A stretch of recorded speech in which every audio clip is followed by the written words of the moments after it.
Assalamualaikum warahmatullahi wabarakatuh.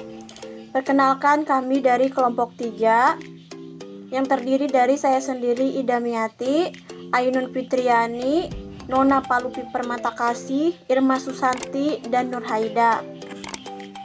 Di sini kami akan memaparkan tentang makalah kartel internasional dan diskriminasi harga.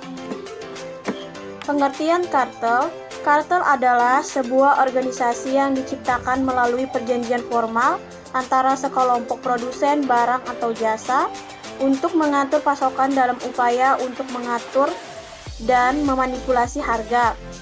Kartel memiliki efek negatif bagi konsumen karena keberadaan mereka akan menghasilkan harga yang lebih tinggi dengan pasokan terbatas. Tujuan kartel adalah untuk mengurangi ataupun meniadakan persaingan serta menciptakan keseragaman harga, jumlah produksi, dan pembagian daerah pemasaran untuk setiap badan usaha. Semua tujuan tersebut dicapai dengan mengadakan perjanjian atau kesepakatan antar badan usaha atau beberapa perusahaan produsen lainnya yang sejenis untuk mengatur dan mengendalikan berbagai hal seperti harga, wilayah pemasaran, dan lain sebagainya dengan tujuan menekan persaingan dan mendapatkan keuntungan. Secara terbentuknya kartel, praktik kartel biasanya diwujudkan ke dalam sebuah kongsi dagang tertentu yang memiliki jenis badan hukum tertentu pula.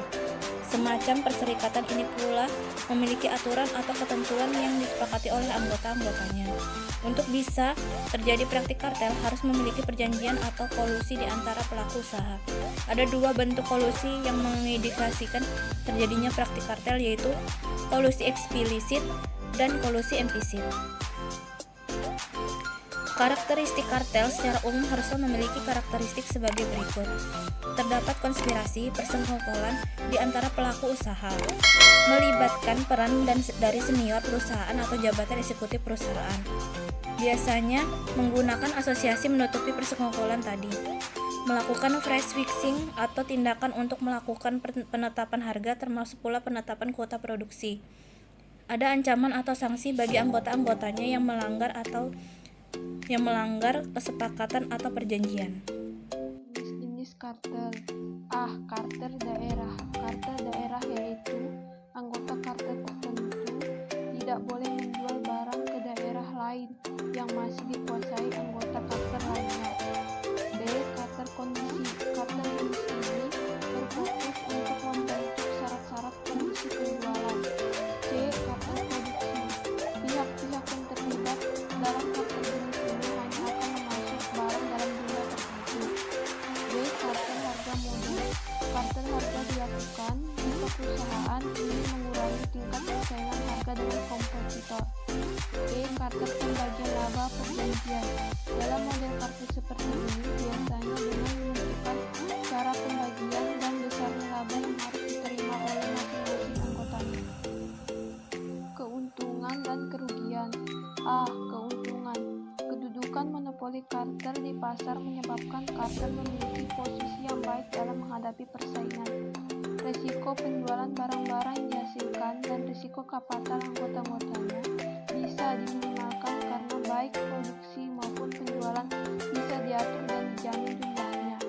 Kartel dapat menjalankan rasionalisasi sehingga harga barang-barang yang dijual di produksi kartel tersebut cenderung turun. B. Kerugian. Dalam berbagai kondisi, pesaing kartel bisa menyelundup ke dalam anggota kartel. Dalam kehidupan masyarakat luas, kartel dianggap sebagai sesuatu yang merugikan masyarakat. Diskriminasi harga. Diskriminasi harga adalah kenaikan laba dengan cara menjual barang yang sama dengan harga berbeda untuk konsumen yang berbeda atas dasar alasan yang tidak berkaitan dengan biaya.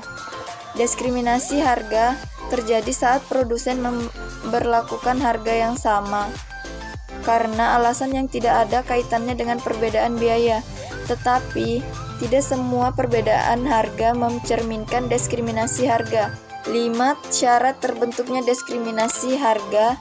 Yang pertama yaitu jika monopolis mampu memisah-misahkan pasar Apabila monopolis dapat memisah-misahkan pasar, maka para konsumen akan membeli di pasar yang memiliki harga rendah, yang lama-kelamaan akan menaikkan harga dan menjualnya di pasar yang memiliki harga tertinggi, yang selanjutnya akan menurunkan harga sehingga harga dalam kedua pasar tersebut menjadi sama. Yang kedua yaitu estimasi permintaan pada setiap tingkat harga harus berbeda di antara kedua pasar supaya diskriminasi harga tersebut menguntungkan. Yang ketiga, biaya tidak boleh melebihi tambahan keuntungan yang diperoleh. Yang keempat, yaitu produsen dapat mengeksploiter sikap tidak rasional konsumen. Jenis-jenis dumping. 1. Persistent dumping merupakan kecenderungan suatu negara dalam melaksanakan tindakan monopoli yang berkelanjutan dari suatu perusahaan pasar domestik. Tujuannya adalah untuk mendapatkan profit banyak dengan cara menetapkan harga lebih tinggi di dalam negeri daripada di luar negeri. Kedua, predatory dumping ialah tindakan perusahaan dalam menjual barang hasil produksinya dengan harga yang lebih murah untuk jangka waktu tertentu. Tujuannya adalah untuk menekan perusahaan lain dalam menurunkan harga barangnya menjadi lebih rendah hingga batas perusahaan itu tidak mampu lagi dan perusahaan tidak akan mampu menyaingi bisnisnya.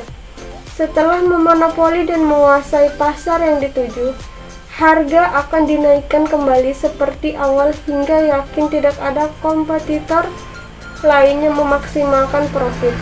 Ketiga, sporadic dumping ialah suatu kebijakan perusahaan dalam menjual produknya ke luar negeri menggunakan harga jauh lebih rendah secara sporadik dibanding dengan harga dalam negeri, dikarenakan adanya kelebihan produksi dalam negeri.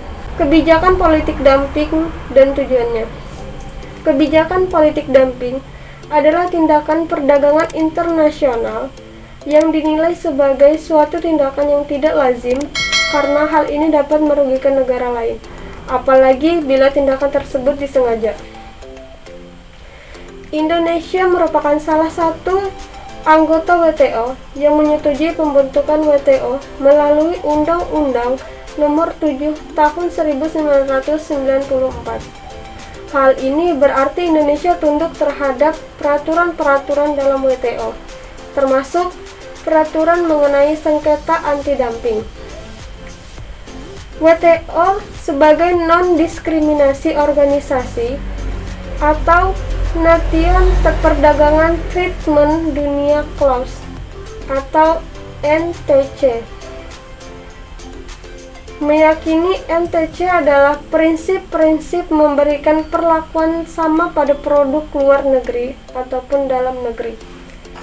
Dalam ketentuan WTO, bila ada negara yang merasa dirugikan oleh negara lainnya, maka akan mengambil tindakan anti-dumping, seperti pemerintahan Amerika Serikat mencegah udang Cina masuk ke negaranya karena dampak dari politik dumping yang dilakukan pemerintah Cina pada udang yang diekspor ke Amerika Serikat. Tujuannya adalah dari adanya kebijakan politik dumping ialah untuk menguasai pasar luar negeri serta untuk menghabiskan barang-barang produksi yang lama.